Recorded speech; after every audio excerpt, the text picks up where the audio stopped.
그럼 제가 오늘 정리한 사무라이 정신과 여성 철학자입니다. 887쪽부터 940쪽까지인데요. 지난달에 희철 쌤이 제일 처음에 이제 정리해 주신 문화와 정체성 그 개관에서 일본 사상가들이 정체성을 다룰 때 서양 철학자들은 이분화 관점에서 다루지만 일본 철학자들은 제3의 측면, 문화적인 정체성에 중점을 둔다라고 그렇게 제일 처음에 말씀을 해주셨는데 이 사무라이 정신하고 여성 철학자도 그 점을 염두에 두시고 들어주셨으면은 정리가 잘 될 것 같고요. 제가 한국어가 능숙하지 못합니다. 그래서 여러분의 그 이해에 방해가 될 수도 있습니다. 그 점을 양해해 주시고 들어주셨으면 좋겠습니다. 그럼 잘 부탁드립니다.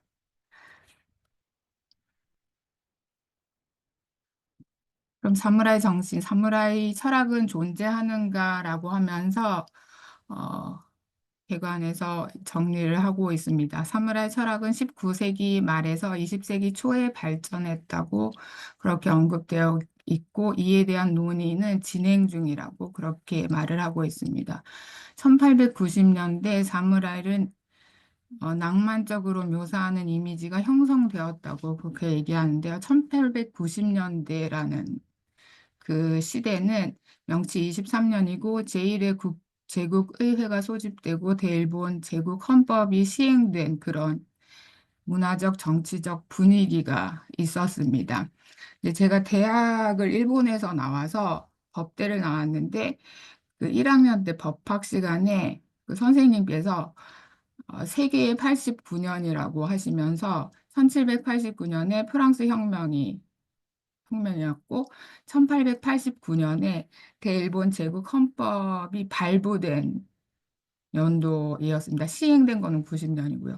그리고 1989년에 아동 권리 조약이 채택된 그런 해라고 그러시면서 세계 89년을 이렇게 외우면 좋겠다고 그런 말씀을 하신 것을 여기 읽으면서 그런 생각이 났습니다.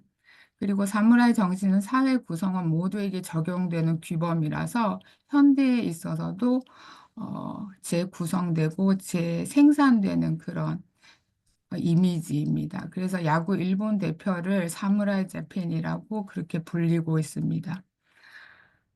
그리고 사무라이 무사도를 이끈 사람이 누군가 하면서 두 명을 텍스트에서는 두 명, 니토베 이나조하고 어, 이노우에 데츠지로를 책에서는 들고 있는데요. 저는 니토베 이나조만 알고 있었습니다. 니토베 이나조는 이 오천행 현 집회는 아니지만 전 집회의 인물이고요. 여기 초상화 이 인물입니다. 1862년부터 1933년까지 활동한 사람이고요. 미국식 교육을 받은 기독교인입니다.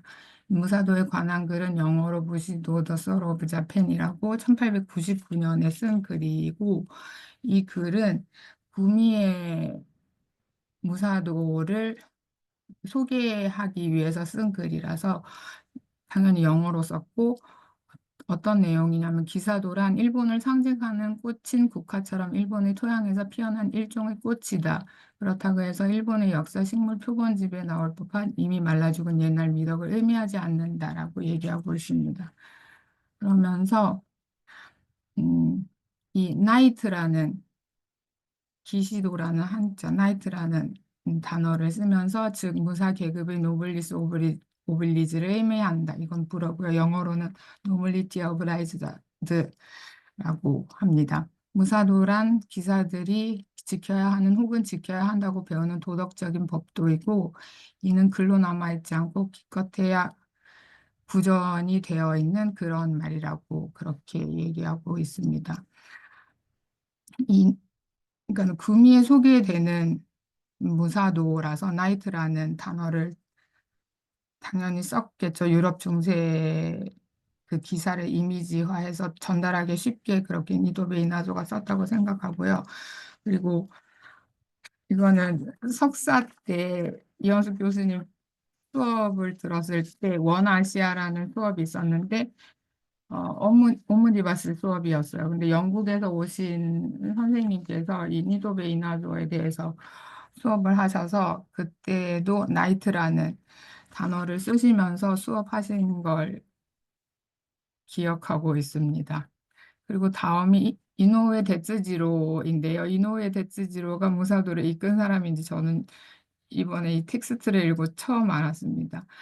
저희 우리 책 텍스트에서는 도쿄 국제대학 철학과 교수이고 일본 학계 중심 인물이라는 것을 어, 손흥민 선생님을 통해서 벌써 배웠고 그 내용은 491쪽부터 498쪽까지 기재되어 있습니다. 무사도는 민족적인 내용으로 이루어져 있으며 전통적으로 우리나라의 무사들이 보여주었던 행위가 내가 생각하기에는 무사도의 일반적인 의미이다라고 얘기하면서 그리고 만일 누군가가 무사도의 내용을 정의하고자 한다면 그 아주 기본적인 원칙은 바로 우리 일본인들의 정신에서 비롯되었다 할 수 있다.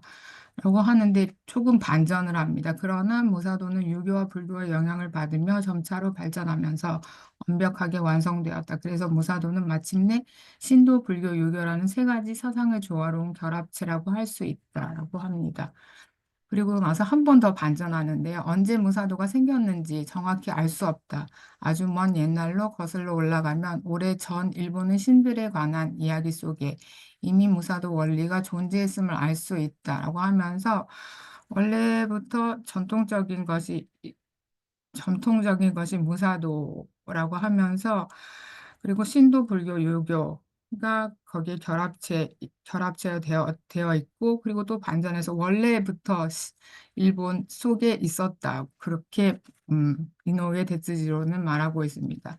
그리고 텍스트에 이노우에 데츠지로가 무사도에 대해서 수많은 책을 썼다고 그렇게 언급되어 있어서 얼마나 많은 책을 썼나 하고 검색을 해봤어요. 근데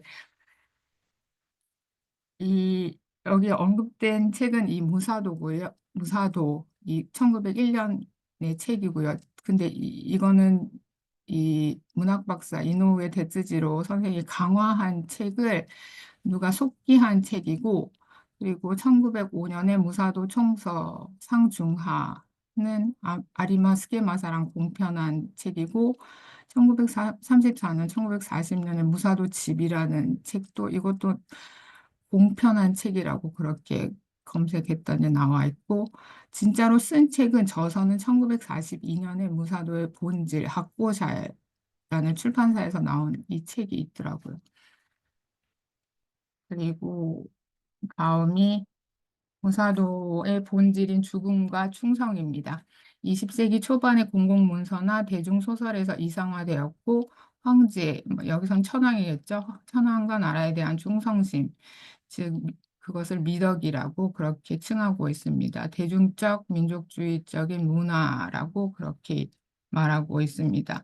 그런데 일본은 1945년에 종전을 맞이하면서 천황이 신이었는데 상징으로 바뀌면서 그것에 대한 거부감을 굉장히 강조하게 됩니다. 그 후에 20세기 후반에 나타나 오늘날 사무라이 이미지가 다시 재생산되고 있습니다. 아까 말씀드렸던 일본 야구 대표팀 같이 사무라이 자펜이라고 그렇게 말하듯이 재생산되고 있는 것이죠. 그리고 그 본질은 죽음과 충성에 대해서 이 텍스트는 죽음하고 충성을 나눠서 다루고 있습니다. 죽음은 사무라이 정신의 기초라고 하면서 이 미시마 유키오 소설가이자 극작가인데요. 미시마 유키오가 아주 사랑한 홍보하고 있던 이 야마모토 츠네토모의 하가쿠레하고 다이도지 유장 의 책을 언급하면서 사무라이의 본질인 죽음이 어떤 것인가를 얘기하고 있습니다. 무사의 길이란 죽음에 대한 탐색을 의미한다. 만일 두 가지 선택이 있다면 죽음을 선택해서 재빨리 문제를 해결해야 한다. 정신 집중하여 전진하라. 비록 너는 목적을 달성하지는 못하겠으나 그러한 죽음을 개죽음이라 폄하하는 것은 대도시의 허풍에 찬 무사들의 생각이다. 라고 얘기하고 있습니다. 이거는 하가그레라는 야마모토 츠네도모가 이거는 부전한 것을 어, 책으로 남긴 것이라고 하고 있습니다. 그리고 두 번째가 나의 유잔의 책이고요. 여기서도 무사는 다음과 같아야 한다. 새해 아침에 만난 떡국을 먹으려 수저를 들 때부터 한 해의 마지막 날에 이르기까지 마음속에 언제나 죽음을 생각하고 이를 매일매일 자신의 첫 번째 그리고 진실한 마음가짐으로 지켜야 한다라고 말하고 있고, 사람이 죽음을 언제나 유념하고 있다면 그 사람은 충효라는 두 가지 길을 성취하는 것이다.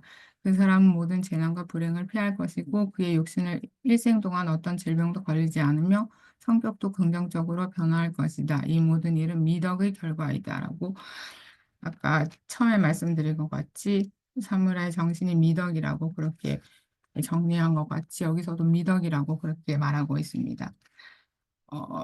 아까 소설가이고 극작가인 미시마 유키오가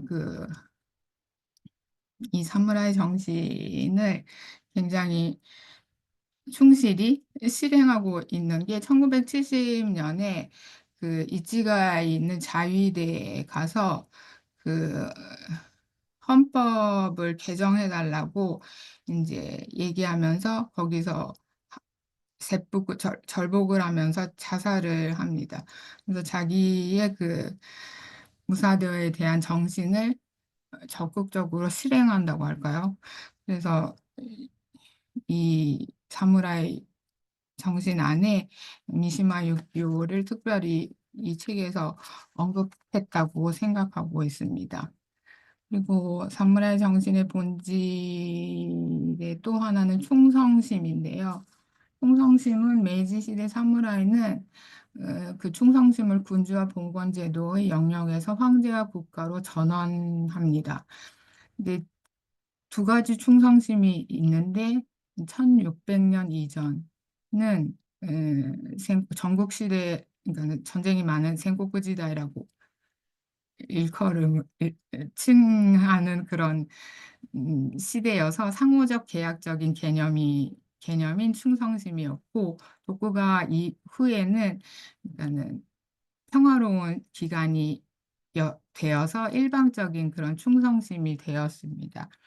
그래서 그 본질을 에도 시대의 철학자인 야마가 소고의 세교요록에서 언급되어 있는 충성심에 대해서 언급하고 있습니다. 충성심이란 자신을 돌보지 않고 다른 사람을 생각하는 정신이다.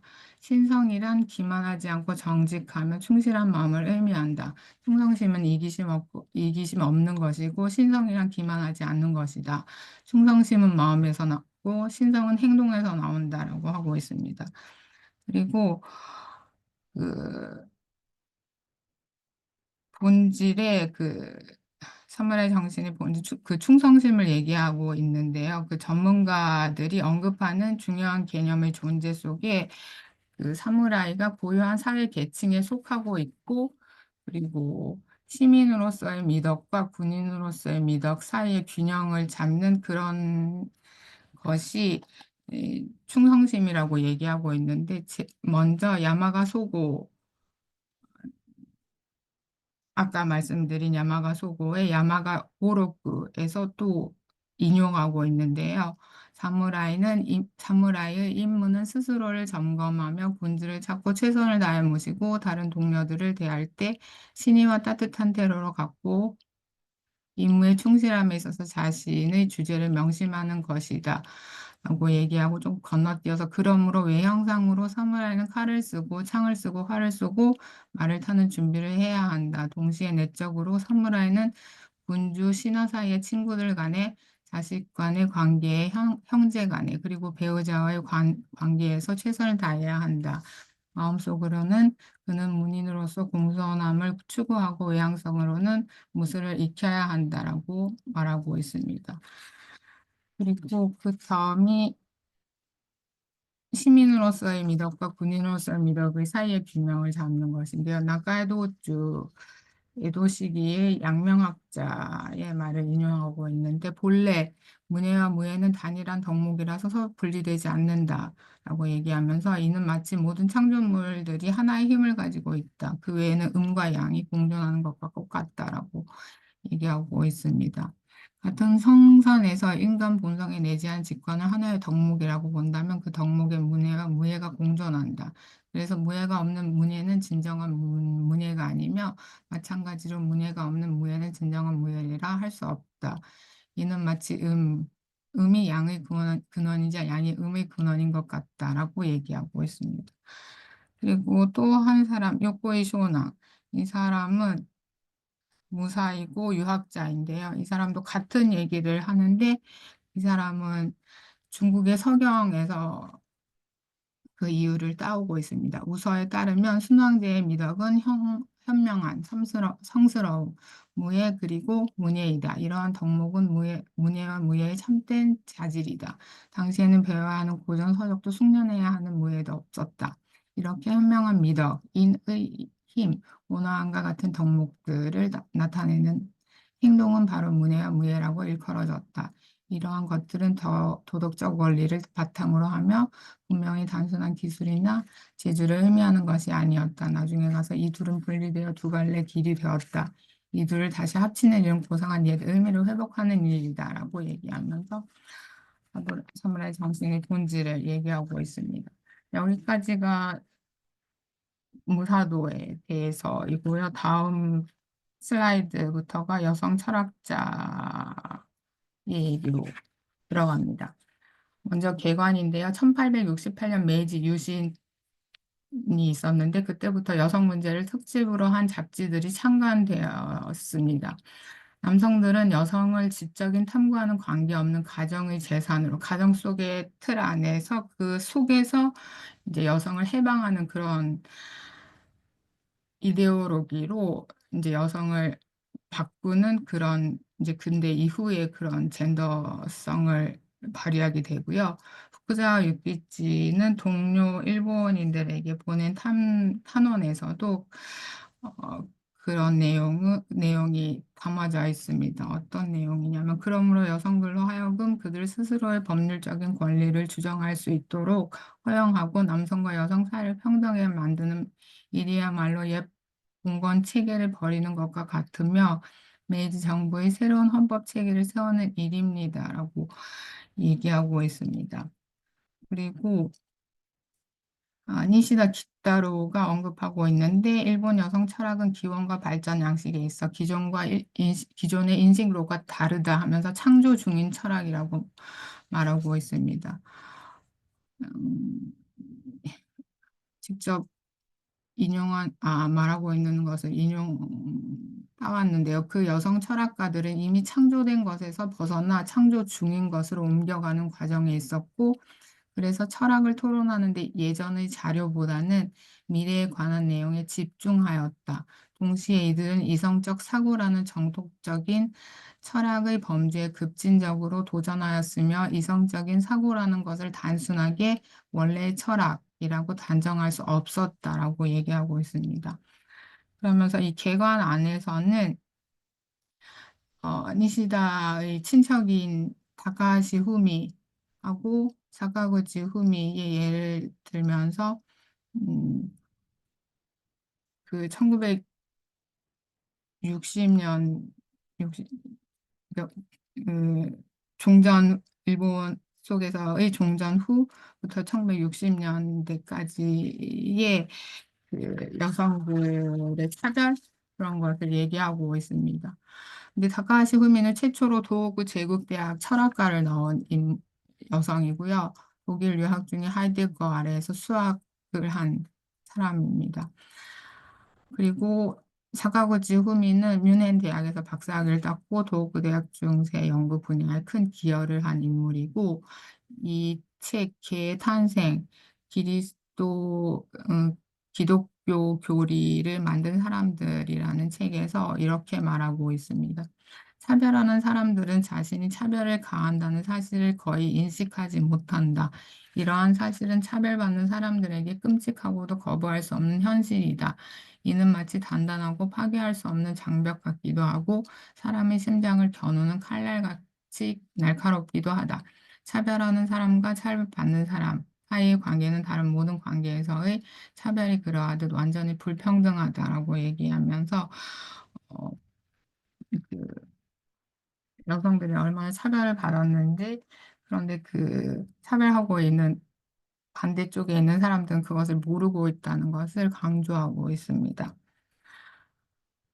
그리고 개관 안에서 그 조그만 항목이 8가지로 이렇게 나눠져 있는데, 제가 순서를 이렇게 1부터 8까지 순서를 매겼는데요. 그 이 모성성과 여성성의 몸하고 팔 모성에 관한 논쟁은 오늘 주목하고 있는 아키코하고 라이조하고 기쿠의 설명이 끝난 제일 마지막에 정리를 했고요. 그리고 5번째 고독하고 독자적인 사상은 이 노란색으로 체크한 1, 3, 4, 6, 7 안에서 내용이 반복되기 때문에 1, 3, 4, 6, 7만 정리를 하였습니다. 1에 대해서는 종교 이데올로기 여성에 관한 이야기인데요. 일본 종교 사상은 여성을 양가적으로 보고 있었고 존경과 경멸이 혼합되어 있었습니다. 원시 일본의 종교는 여성적인 정신력, 즉 태양 여신인 아마테라스 오미가미를 그 여성적인 정신력으로 보고 있어서 그에 반대한 여성을 열등하게 여기는 고대 중국 사고방식과는 다르다고 그렇게 그 문화적인 틀을 그렇게 여기고 있었습니다. 그래서 해안 시대의 여성 글쓰기를 통해서 문화에 크게 기여한 그 여성 작가들을 굉장히 중요시 여겼고 그 겐지 모노가타리를 쓴 나중에 또 나오지만 무라사키 시키부 등 그리고 오늘 중점을 두는 요사노 아키고도 이 겐지 모노가타리의 새로운 번역을 한 그런 인물입니다. 그리고 불교 철학에서는 노갱 이것도 우리가 읽고 있는 지금 텍스트에서 벌써 배운 내용이어서 노갱은 여성의 선을 수양을 장려한 인물로 나와 있었고 배웠습니다. 그런데 당연히 급진적인 생각이지만 현대에 맞춰서 생각하면 현대와 같은 평가는 못하는 것이죠. 그리고 신유교 사상은 에도 시대의 주요한 이어서 이 카이바라 에키겐이라는 사람이 여대학 온나다이가쿠라는 책에서 이상적인 여성은 굴복과 복종이라고 얘기하고 있습니다. 그래서 메이지 유신 후에도 여성은 유순해야 한다고 그런 이데올로기를 다시 가져오는 그런 사고방식을 카이바라 에키겐은 주장하고 있습니다. 그리고 기독교에서는 1873년 이후에 여성들이 여성 자신의 운명을 개선하도록 장려하고 있어서 이 츠다오메코 지금 현 지표 5,000원짜리 초상화인데요. 츠다오메코는 6살 때 미국에 유학을 가고 영어로 유창하게 연설하면서 기독교 윤리가 더 우월하다고 주장한 인물입니다.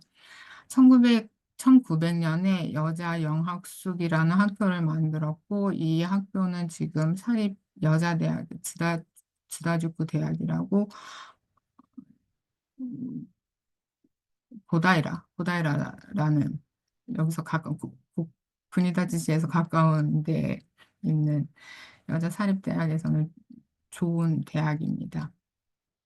그리고 세 번째가 여성의 각성의 철학적 범주로서의 젠더를 정리했습니다. 여성성 페미니티, 생물학적인 성과 상이한 범주로 사용되고 있습니다.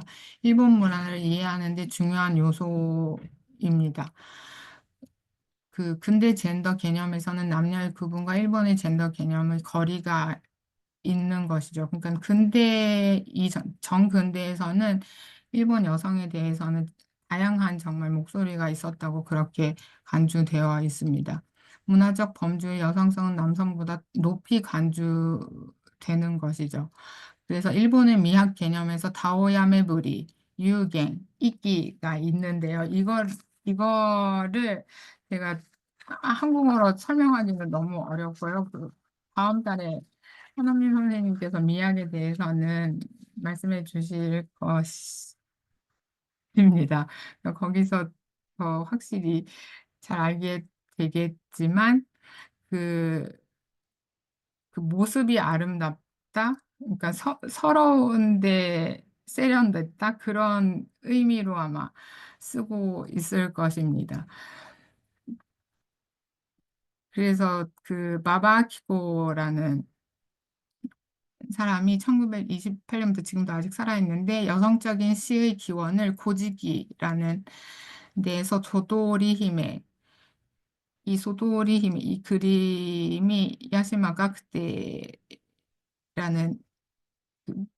그림 그리는 사람 우키요에로 1827년, 1829년 사이에 그린 그림을 지금 하버드 대학에서 소장하고 있는데 이 그림을 따왔는데 이런 모습을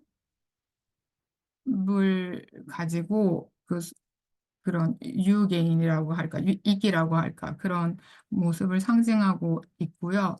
어떻게 얘기하고 있냐면, 여성의 시는 시적 도구로 간접적으로 쓰여진 복잡하고 감정적이며 역동적 표현이다.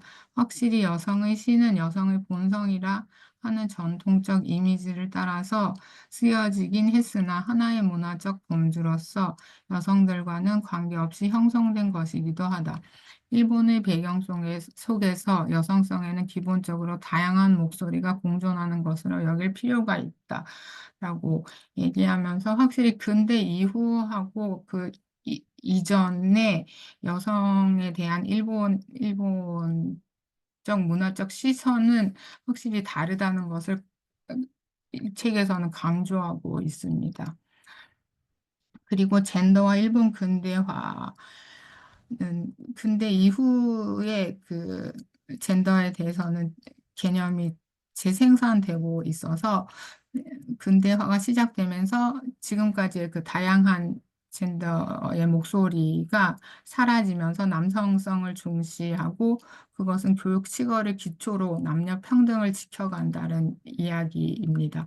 그래서 가정의 문제로 국한된 여성 해방을 생각하고 여성을 정치적인 결정권에서 배제하는 그런 이데올로기로 생산된 것입니다.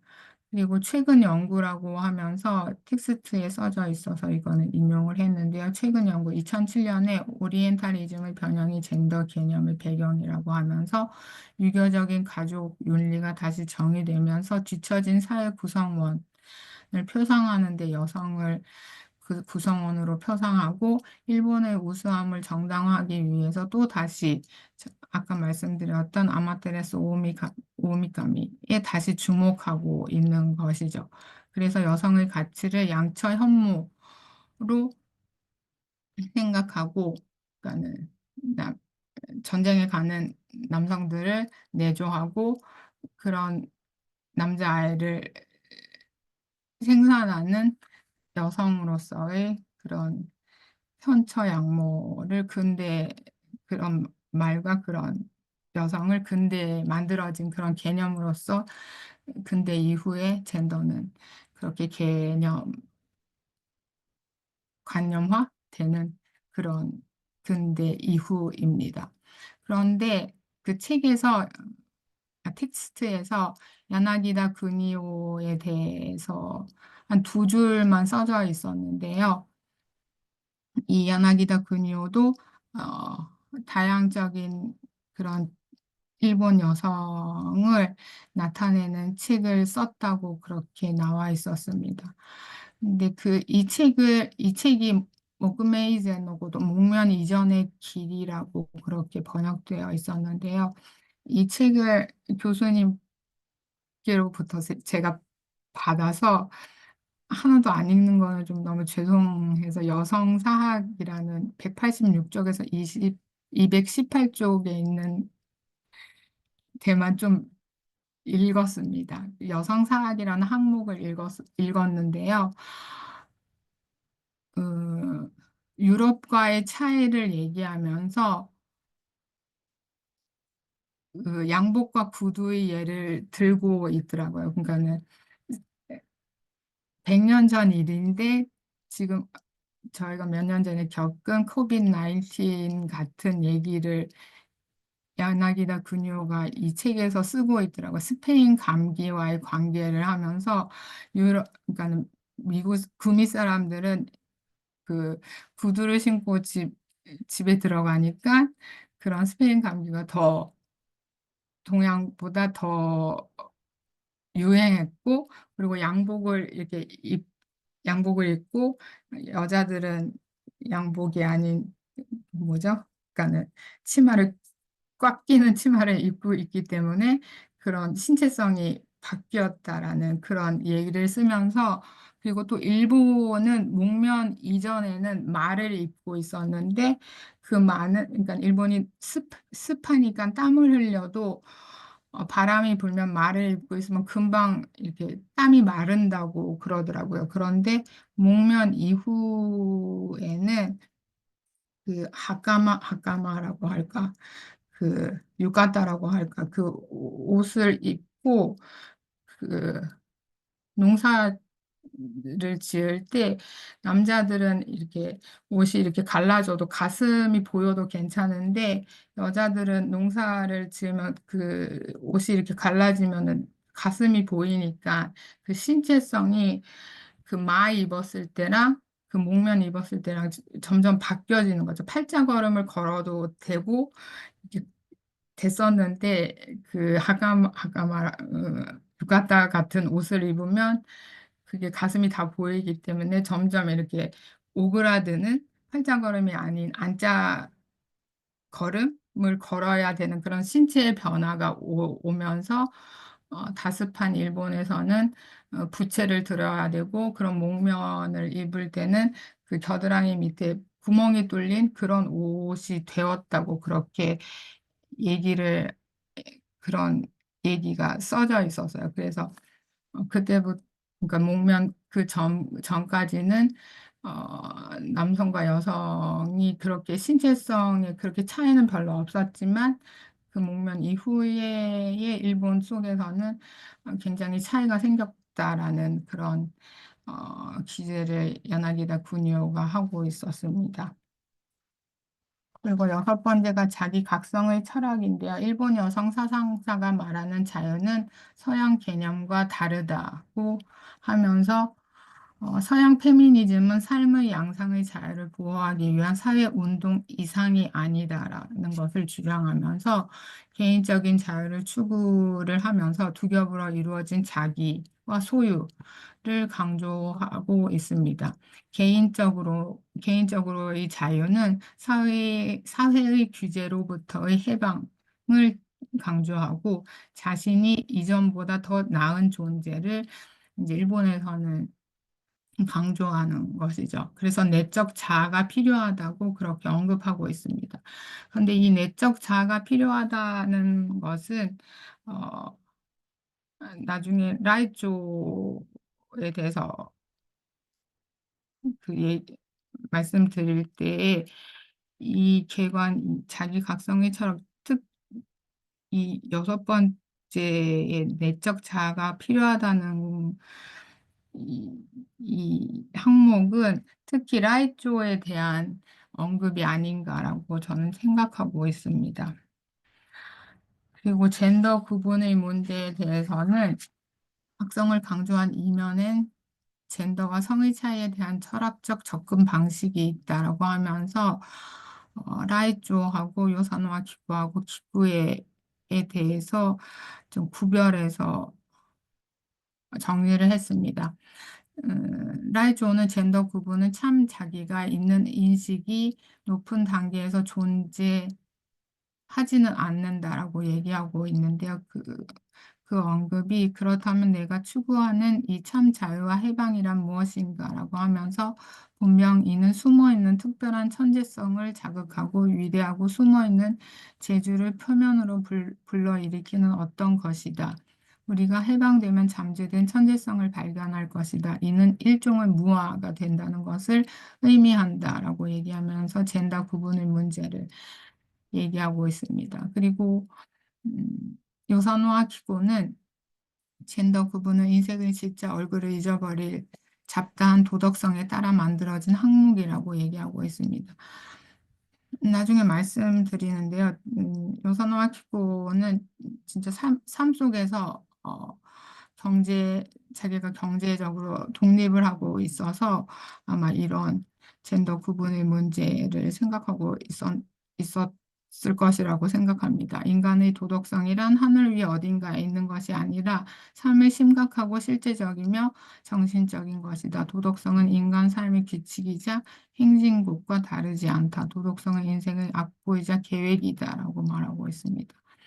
그리고 야마가와 기쿠에는 사회주의자이기에 착취하는 계급이 만들어낸 차별이 젠더 구분의 문제라고 생각하며 나는 이 젊은 여성들을 바라볼 때 언제나 공포에 가까운 놀라움을 경험한다.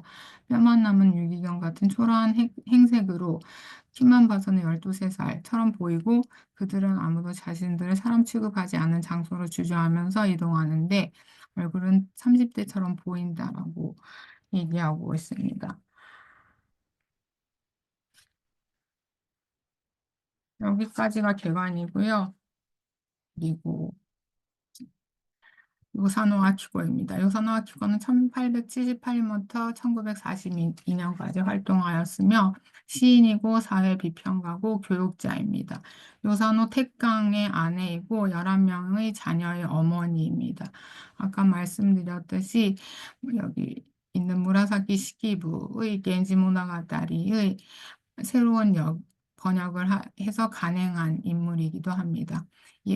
여기 나온 오노노코마치 이즈미 시키부, 무라사키 시키부 등 여성 작가들로부터 영감을 받았고 이 영감을 받은 후에 명치 천황제 시스템과 정치 구조에 대한 비판이 약화되었습니다. 그리고 사회적 이슈에 대한 인식은 1912년 5개월간의 유럽 체류로 고조되었고 그리고 교육자로서는 문화학원을 1921년에 창립하고 이 학교는 2018년까지 계속되었다고 합니다.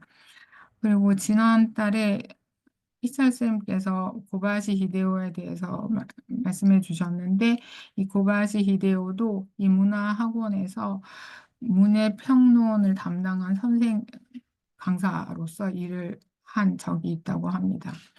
그리고 요사노 아키코는 시인이고 그리고 아동문학자라고 저는 알고 있어서 이 텍스트에 쓰여진 그런 이미지는 별로 없어서 제가 요사노 아키코의 자전을 읽었습니다. 그래서 좀 정리한 게 있어서 이 슬라이드는 제가 읽고 정리한 것입니다. 1878년에 12월 7일에 사카이현 지금 현 오사카부 사카이시에서 태어났고 성은 봉입니다. 호라는 성이고요. 호종명은 쇼라고 히라가나로 씁니다.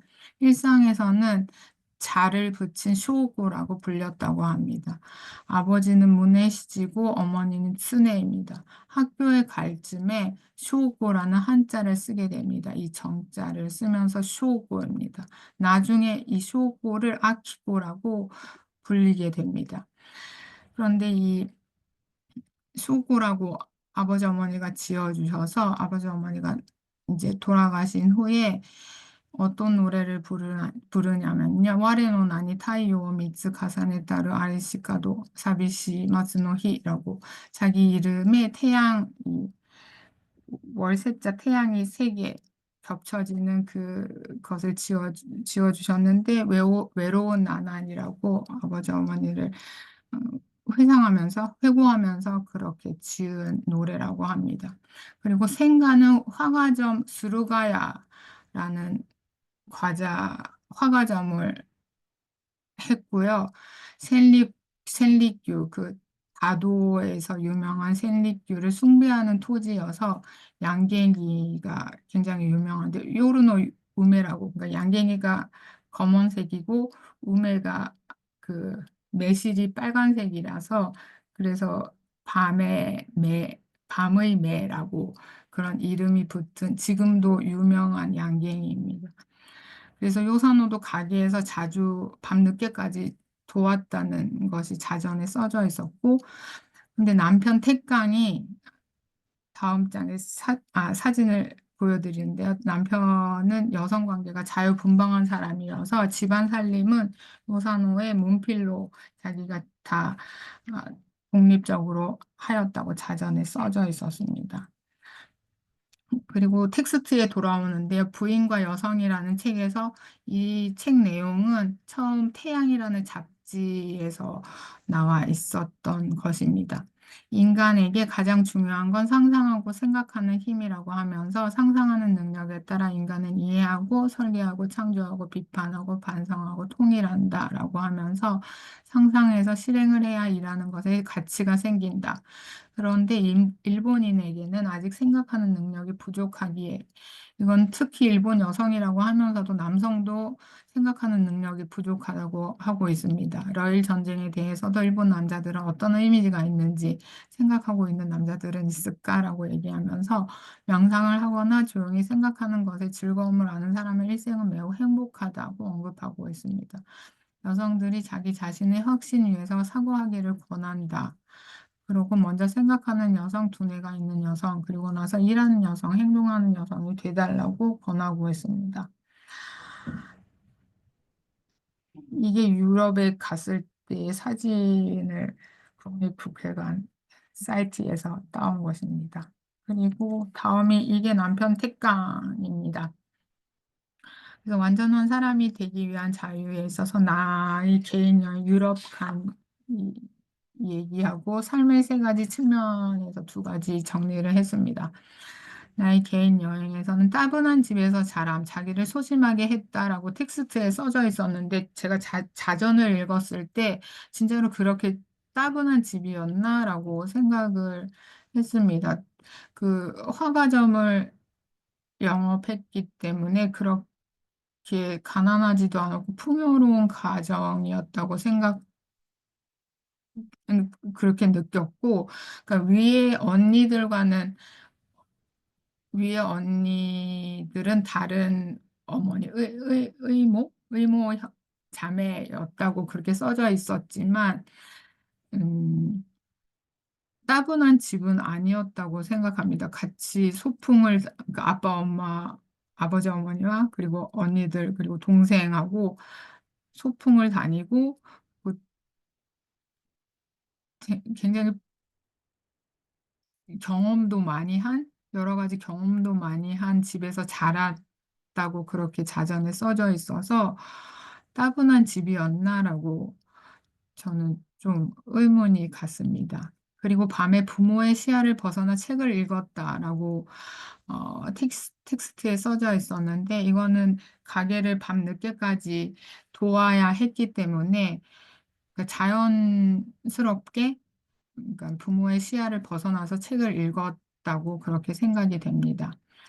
그리고 이 택강을 너무너무 좋아했기 때문에 그 봉이라는 집을 벗어나와서 가정을 이제 택강하고 이루었고, 그래서 세 가지 자유가 중요하다고 생각을 했습니다. 사랑과 윤리와 예술이라는 세 가지 자유를 굉장히 중요시 여겼고, 그래서 다른 사람도 자유가 필요하다고 생각을 했습니다.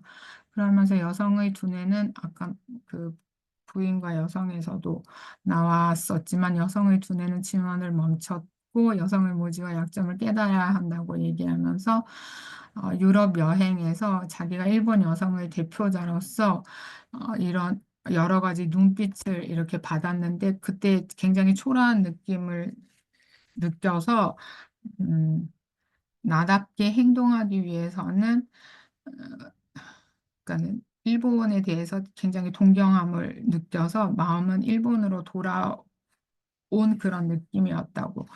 그래서 그게 겐지 모노가타리나 그런 무라사키 시키부 그런 사람들에게 더 영감이 이렇게 간 게 아닌가라고 저는 느꼈습니다. 그리고 삶의 세 가지 측면에 있어서는 개인으로서, 국민으로서, 세상의 일원으로서 세 가지 측면이 있는데 이 세 가지 측면이 조합적으로 돼야 한다고 하면서 만족되지 못한 이유는 이 세 가지 측면이 충돌되었을 때가 만족되지 못한다고 얘기하고 있습니다. 그래서 어떻게 융합해야 하는지라고 의문을 던지면서 구체적으로는 사랑을 제일로 하며 경제나 학문, 예술, 과학 등 모두 국경을 초월하여 평등하게 세계 인류의 행복이 되는 성질을 가지고 있어야 한다고 하면서 인류가 서로 사랑하고 서로 도와야 한다고 언급하고 있습니다. 그리고 개조의 환경에 있어서는 개조의 조건이 다섯 가지가 있다고 하면서 자아발전주의, 문화주의, 남녀평등주의, 연대 책임주의, 그리고 범노동주의 이 다섯 개가 있는데 전부 그 자아발전주의와 문화주의와 남녀평등주의 이 세 가지 주의가 조건이 있어서 자연스럽게 그 결과적으로 연대 책임주의가 생긴다고 말하고 범노동주의에 있어서는 여성주의 향상을 위한 조건이지만 동시에 남성의 상황을 개선하는 조건이기도 하다고 그렇게 얘기하고 있습니다. 그리고 마지막에 노래를 짓는 나의 심령이라고 얘기하면서 감정을 언어로 노래하고 싶은 욕망으로 노래를 짓기 시작했다고 말하였습니다. 그리고 남성 작가들은 명예욕, 경쟁심, 우월감을 중시하였지만 자기를 비롯하여 무라사키 시키부 등의 산문 문학이나 노래 독자들 산문 문학이나 노래에는 독자를 포용할 수 있는 여유와 인간적 친근감이 느껴진다고 하면서 실감을 중요시하고 상식적 감정과는 다른 시적 감정의 범위에 속하는 특수한 감정이 있, 있는 것이 노래 짓는 심정이고 말로 음악을 작곡하고 예술은 감성을 통해 생명을 정화한다고 얘기하고 있습니다. 여기까지가 오사노 아키코입니다. 라이조인데요. 라이조는 1886년부터 1971년까지 활동하였고 페미니스트 운동가입니다. 그리고 세이도를 조직했고 개인주의와 명상의 자기 부정적 행동을 결합시키려고 노력하였고 5살 연하의 오쿠무라 히로시라는 인물과 사실혼을 하였고 나중에는 법적 혼인도 합니다. 그리고 1918년 모성 보호 논쟁, 이거는 제일 마지막에 정리하였습니다. 1919년 신부인 협회 조직을 하면서 여성동맹이라는 잡지를 발행합니다. 그리고 제2차 대전 중은 농사꾼으로 지냈다고 그렇게 언급되어 있고, 이런 사실을 좀 몰라서 여기서도 히라스카 라이조 손자가 쓴 책을 읽었고 그리고 히라스카 라이조가 쓴 자전도 읽었는데 실제로 농사꾼으로 지냈다고 합니다. 그리고 1953년에 일본 부인 단체 합회 그리고 62년에 신일본 부인 회를 조직하였습니다. 그래서 히라스카 라이조에 대해서도 세도를 조직하고 그 세도에서 원시 여자는 태양이었다라는 그 1절만 알았지 어떤 사람인지 그 정확한 그런 걸 잘 몰라서 자전을 읽었습니다. 그래서 좀 정리한 것을 다음 슬라이드에 정리를 했습니다. 1886년 2월에 아버지가 사다지로 어머니가 쿠오타쿠의 삼녀로 태어났습니다. 본명은 명이라고 쓰는 하루이고 한 살 위 언니 효라고 쓰는 타카와 두 자매로 양육되었고 사다지로는 아버지 사다지로는 독일어가 능숙하여서 아까 말씀드린 1889년 9.1번 제국 헌법 초안에도 관계되었다고 합니다. 그 라이조 집안도 굉장히 좋았다고 자전에 써져 있었습니다. 그리고 언니 타카와의 성격 차이를 굉장히 강조하면서 타카는 아이 같은 아이였지만 자기는 소극적이고 쑥스러움을 잘 타고 말도 잘 안 하는 아이. 그 세도 밖에 몰랐어서 그러니까 목소리가 굉장히 크고 등치도 굉장히 큰 그리고 사람들하고 커뮤니케이션을 아주 잘하는 라이조라고 이미지화 되어 있었는데 자전을 읽으니까 목소리도 조그맣고 이 시대의 여성이 147cm가 평균 키라고 하는데 그 147cm도 없고 145cm밖에 없었다고 합니다. 그 목소리도 조그마고 다른 사람들하고 하고 커뮤니케이션을 잘 못하는 그런 인물이었다고 라이조 자신도 얘기하고 있고 손자인 그 손자도 그렇게 얘기하고 있습니다. 그리고 젠더 프리 분위기 속에서 성장을 하였으나 여학교에 진학해 여학교에 진학해도 아버지를 정말 이상화하면서 아버지와 동일화하는 심적 움직임이 있었다고 회고를 했는데요. 그런데 아버지 속에도 여자의 벽이 있었다고 그 이 1하고 2의 경험을 얘기하면서 라이조가 자전에서 얘기하고 있습니다. 여학교에 다니던 시절에 후지산 등산 허락을 받으려고 했는데 아버지가 바카나 손나 도코로와 원나야 고도모노 이그 도코로잖아요 라고 말하였다고 합니다. 무슨 바보 같은 소리 그런 곳은 여자나 아이가 가는 곳이 아니다라고 얘기하였다고 합니다. 처음으로 아버지한테 거절을 당한 체험이라고 합니다. 그리고 종교나 윤리, 철학 등에 흥미를 갖게 되어서 일본 여자 대학에 진학을 희망했더니 온나노코가 와그모모스로도 카에테 후쿠오니 나루 여자아이가 학문을 하면 오히려 불행해진다고 그렇게 말씀을 하셨다고 합니다. 가깝다고 느꼈던 아버지와 위화감을 느끼고 그런데 그 시대에 굉장히 어머니는 진보적인 그런 사상을 갖고 있는 어머니여서 어머니의 배려로 영문과가 아니라 가정과라는 조건부로 일본 여자대학에 입학을 허가를 받았다고 합니다. 그때부터 아버지와의 다른 그 정체성을 갖는 자기 개를 생각하게 됐다고 자전에 써져 있었고 그리고 그 선에 그 명상을 하게 되는 건 친구 책상에 있던 젠카이 이치랑이라는 책. 젠카이 이치랑은 그 가마쿠라 엔카쿠지 초대 관장 이마키타 쿠오센이 쓴 책인데요. 나이도 소토니 모토메테 아이게나이 고코로니 모토메요.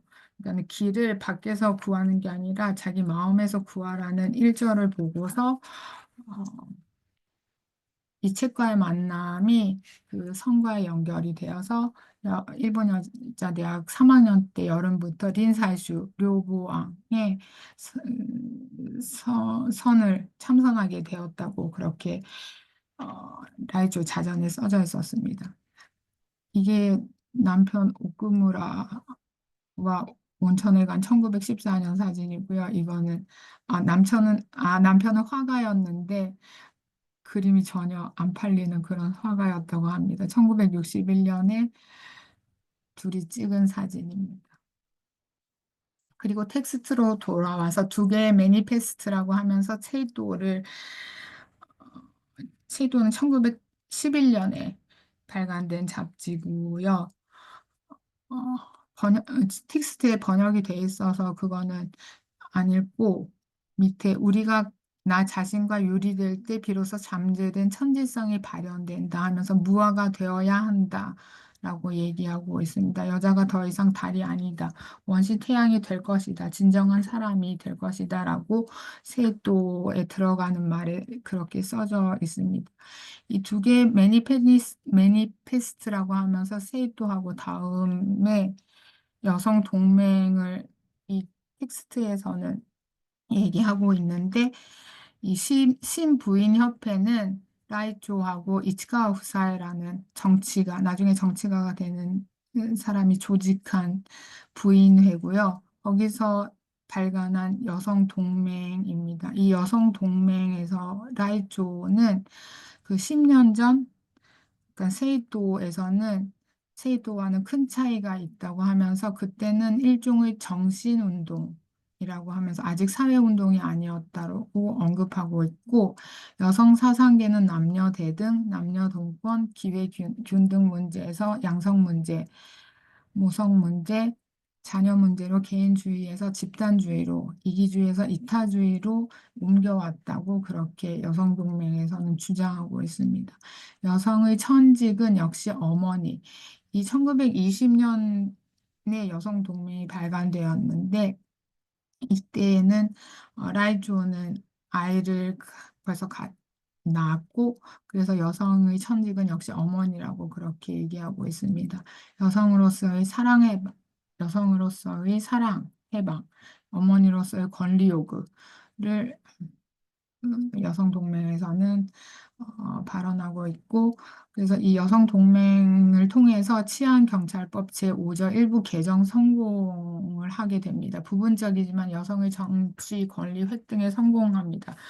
하지만 1925년이 되어도 보통 선거권이 이루어지고 그 보통 선거권에서는 여성에게는 선거권이 이루어지지는 않습니다.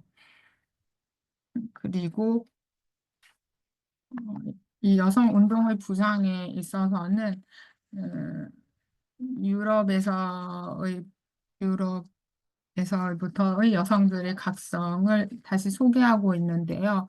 루소의 사상, 프랑스 혁명 정신 영향으로 유럽 여성들이 각성하고 영국에 있는 멜리 울스턴 크래프트나 스웨덴의 엘렌 케이 등 각자 입장에서 여성 문제 해결에 독창적인 의견을 피력했다고 하면서 일본에서는 히구지 이즈오 기술 작가가 나타났고 일본 최초의 여성 운동가인 이마에 우타코나 엔도 기요코 그리고 후쿠다 히데코 이런 여성들이 있었고 이 세 명이 아까 말씀드린 그 치안경찰법 5조의 개정 청원서를 제출한 인물들입니다.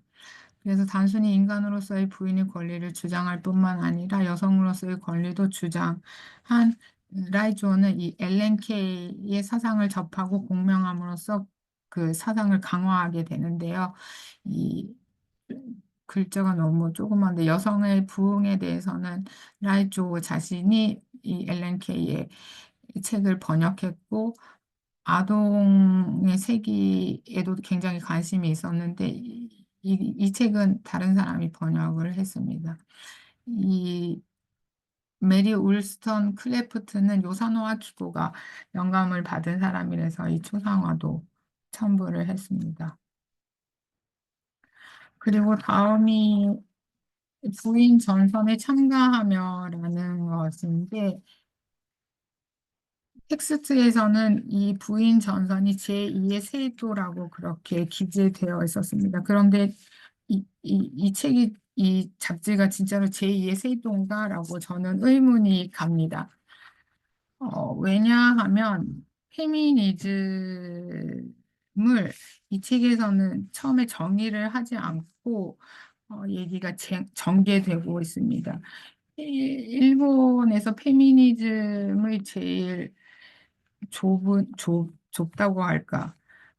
그 우에노 치즈코라는 그 사회학자이자 페미니스트가 정의하는 페미니즘은 여성의 자율적인 운동이고 여성 성별 역할에서의 해방을 구하는 거, 이 두 가지가 다 있어야 페미니즘이라고 합니다. 그러면 부인 전선 이 1930년에 이 다카무레 이츠에가 주재하는 무산문인예술연맹에 이라스카 라이조가 참가하면서 이 부인 전선에 쓴 글인데요. 그러면 이게 진짜로 제2의 세도인가? 여성이 자율적 운동을 다카무레 이치에는 안 했기 때문에 이게 진짜로 제2의 세도인가라는 저는 의문이 갔습니다. 나중에 토론할 때 다른 의견이 있으시면 가르쳐 주세요. 어떻게 쓰여져 있냐면 일본어로 가져왔는데요. 현재 이 자본주의, 소수 자본가가 다수 노동자를 착취하고 부를 독점하고 다수자를 다수 사람들을 영원히 빈곤에 떨어뜨리는 이 경제 조직 자체가 근본적으로 일으켜 세워야 하는 것을 여성의 입장에서, 동시에 계급의 입장에서 요구하지 않으면 안 된다라고 그렇게 부인 전선에서 라이조가 글을 쓰고 있습니다. 그리고 다카무레 이츠에는 1930년 이후에 여성사 연구가로서 활동한 인물이자 히라츠카 라이조가 어, 자기 철학을 어, 직접적으로 자기 철학과 비슷하게 그런 사상을 갖고 있다고 그렇게 생각한 인물이기도 합니다. 여기까지가 히라츠카 라이조고 다음이 야마가와 기구에입니다. 야마가와 기구에는 1890년부터 1980년까지 활동한 인물이고 사회주의자이고 여성운동가 그리고 평론가입니다. 여공들의 환경을 직접 경험했다고 텍스트에 써져 있었지만 자전을 보았을 때는 그런 경험은 없었고 시찰을 한 후에 어, 사회주의자로서 그렇게 활동을 했다고 그렇게 써져 있었습니다. 그리고 무가의 여성이라는 책을 썼는데 무가에 태어난 어머니 치요의 옛 이야기를 바탕으로 무사가정 여성의 일상을 써낸 서민생활사입니다. 아까 말씀드렸던 야나기다 구니오와 친분이 있어서 나중에 사회주의 이제 전후에 생활하는 게 너무 힘들어서 야나기다 구니오의 도움을 받고 책을 두세 권 냈다고 그렇게 자전에 써져 있었습니다. 그리고 1916년에 이토노에의 폐창운동 비판에 세도의 논고를 써서 등단을 합니다. 그런데 비판을 하지만 이토노에하고는 굉장히 친하게 그러니까 부부 사이와 이렇게 친하게 아주 가깝게 지내는 그런 사이가 됩니다. 그리고 1921년에 정난회를 조직하면서 이 정난회는 일본 최초의 사회주의 부인 단체입니다. 성을 두 번 바꿨다고 텍스트에 써져 있었는데 어머니 치요의 성 아오야마의 호주로 처음은 바꿨고 그리고 자기 오빠가 외국에서 돌아와서 그 아오야마의 호주로 된 후에는 기쿠에가 야마가와 야마가와 히토시 자기 남편 이름으로 바꿨다는 그런 의미입니다. 그리고 초대 노동성 부인 소년국장 임명을 1948년에 임명을 받습니다. 그리고 기구에는 처음 성이 모리다입니다. 모리다에서 아오야마로 바뀐 후에 아오야마에서 야마가와로 바뀝니다. 그리고 야마가와 기구에는 페미니즘 검토라는 항목에서 여성 문화의 에서 각종 문화를 상상할 수 있어도 남성이 만든 남성 문화나 여성이 만든 여성 문화는 상상할 수 없다라고 언급하고 있습니다. 특정 시대와 특정 사회를 대표하는 성질이며 하지만 지배 계급을 중심으로 발달했다고 합니다. 전 인류의 생활과 문화의 파괴를 수반하는 자본주의에 대한 항쟁을 접어두고 부인의 해방을 이야기하고 새 문화를 창조하는 건 불가능하다고 합니다. 여성 문화를 재창하는 건 약팔한 페미니즘이라고 그렇게 얘기하고 있습니다. 그리고 국제평화와 페미니스트에 대해서는 자본주의 경제 체제 내에서 여성이 공적 생활로부터 배제를 당한 것에 대한 반동으로 모든 권리를 회복하고 공적 활동에 참여할 환상을 품는 것이 페미니스트. 남녀의 상의 차이는 인간으로서 본질적 공통적 이상으로 큰 것이 아니다고 하면서 여성 해방과 동시에 모든 인류의 해방을 추구하는 사람들은 투쟁의 대상을 남성에서 구할 것이 아니라 생각을 지배하고 있는 사회적 조건에서 구해야 되는 게 아닌가라고 그렇게 언급하고 있습니다. 이 사진이 아까 말씀드린 그 최초의 노동성 부인 소년 국장 임명을 받은 그 1948년대 사진입니다. 그리고 자전을 읽었을 때 제가 제일 흥미로웠다고 할까요? 천재와 인재라는 항목이 있었는데요. 1923년 9월 1일에 관동 대진이 있었습니다. 근데 일본 오모리라는 동경에 있는 오모리라는 자택에서 기구에는 이 지진을 경험을 합니다.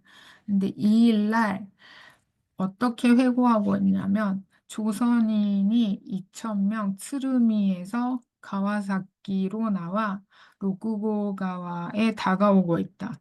금세 이리로 온다. 위험하니까 소학교로 피난하라.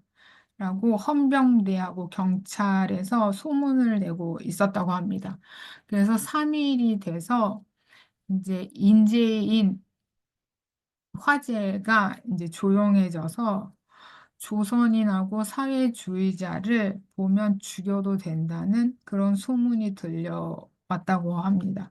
그래서 선인 사냥, 주의자 사냥, 살기가 가득했다고 합니다.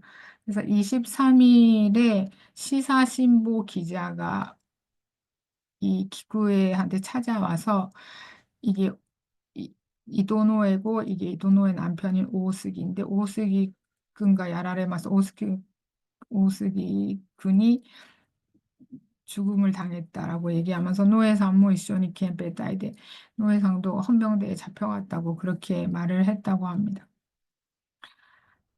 그 그러니까 폐창운동에서는 비판을 했지만 그 후에는 정말 가깝게 지냈고 기구회가 젊었을 때부터 폐렴이 있었기 때문에 새해에 이 도노에하고 이 오스기 사카이가 기구의 집에 찾아와서 새해 음식도 만들고 같이 지낸 그런 이야기가 자전에 기재되어 있었습니다. 그 제일 마지막, 숟가. 그리고 여기가 로쿠고 가와입니다. 그 가와사키, 그러니까는 지금 가나가와현에 있는 곳을 로쿠고 가와라고 하고, 동경 쪽에 있는 그 같은 강이지만 그쪽을 다마가와라고 합니다. 다마가와는 제가 살고 있는 그니다지에 가까운 곳이 다마가와 쪽이라 할 수 있습니다. 이쪽이 로쿠고가와입니다. 그리고 제일 마지막이 모성에 관한 논쟁을 짧게 정리했습니다. 모성 보호 논쟁은 1918년부터 1919년까지 전개되었고요. 요사노와 기고와 음, 히라츠카 라이초가 각자의 생활 체험 속에서 자기 의견을 얘기하면서 이제 발생한 논쟁이고 거기에 대해서 기구회가 논의를 한 그런 논쟁이 됩니다. 요사노는 여성 해방에 있어서는 여성의 경제적 독립이 중요하다고 말합니다. 자기 남편의 택강이 자유분방한 사람이고 자기가 문필로 11명의 자녀들을 키웠으니까 자기가 그 경제적 독립을 하면서 그런 많은 자녀들을 키웠기에 경제적 독립이 중요하다고 그렇게 삶 속에서 그런 것을 느끼고 그, 그 점을 이제 주장하였겠죠. 그런데 라이조는 모성이 생명의 원천이고 모성과 직업의 양립은 불가능하다고 하면서 나라의 모성 보호를 요구하였습니다. 여성이 임시 출산, 아이를 양육하는 건 국가적, 사회적 사업이기에 여성이 국가나 사회 보호를 구한다는 건 당연하다고 생각하였습니다. 그러니까 임신 출산하면서 자기가 이렇게 약해지고 아무것도 못하고 글도 못 쓰고 그런 거를 굉장히 음, 자기가 사회적으로도 가정적으로도 굉장히 약해졌다는 거를 라이조는 느껴서 그래서 그 시점에서 국가나 사회의 보호를 구하는 것이 당연한 것이라고 그렇게 생각해서 이런 주장을 했다고 합니다. 그런데 이 두 주장에 대해서 기구에는 요산호를 아까 말씀드린 일본의 메리 울스턴 크래프트로 지적하면서 여성에 있어서 개인을 강조하고 교육의 자유, 직업 범위의 확장, 경제적 독립으로 출발해서 참정권 요구로 끝나고 있다고 그렇게 비판하고 있고 라이조를 라이조는 엘렌 케이의 영감을 많이 받았기에 엘렌 케이라고 지적하면서 자본주의의 필연적 부속물인 사회의 참상에 대한 근본적 구체 대책이 없다고 그렇게 비판하고 있습니다. 네, 여기까지가 제가 정리한 바입니다. 경청해 주셔서 감사합니다. 인류학의 숲으로 초대합니다. 인문세닷컴에서 만나요.